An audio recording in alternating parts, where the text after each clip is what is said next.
अपने पुत्र की मृत्यु के बाद बाल गोविंद भगत ने अपनी पतोहू के साथ क्या किया? ए.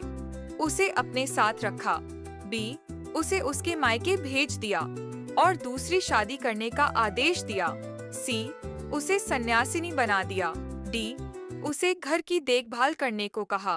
3, 2, 1। उत्तर है बी. उसे उसके मायके भेज दिया और दूसरी शादी करने का आदेश दिया।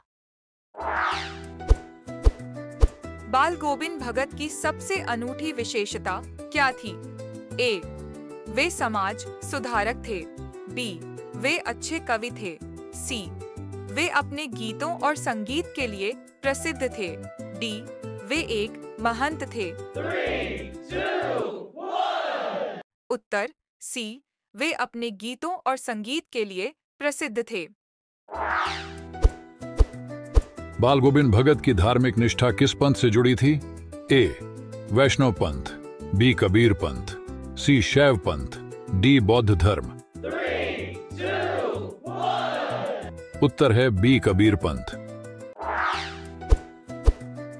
बाल गोविंद भगत का पहनावा कैसा था? ए.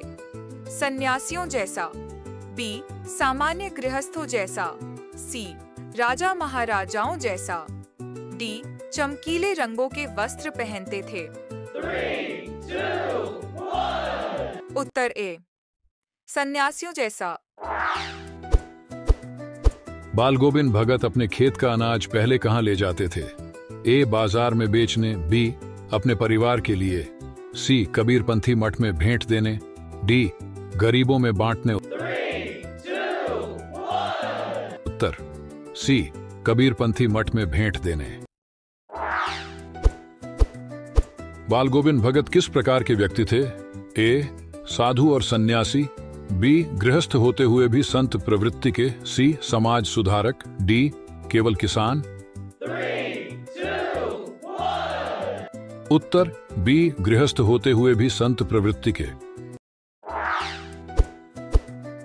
बाल गोविंद भगत अपने पुत्र की मृत्यु पर किस प्रकार का व्यवहार करते हैं? ए. रोते बिलखते हैं। बी. घर छोड़कर चले जाते हैं। सी.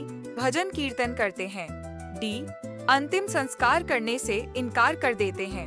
3, 2, 1। उत्तर सी. भजन कीर्तन करते हैं। बाल गोविंद भगत की पतोहू बहू के बारे में क्या कहा गया है? ए. वह बहुत आलसी थी। बी. वह बहुत सुभग और सुशील थी। सी. वह झगड़ालू थी। डी. वह साधु बन गई। 3, 2, 1। उत्तर बी. वह बहुत सुभग और सुशील थी।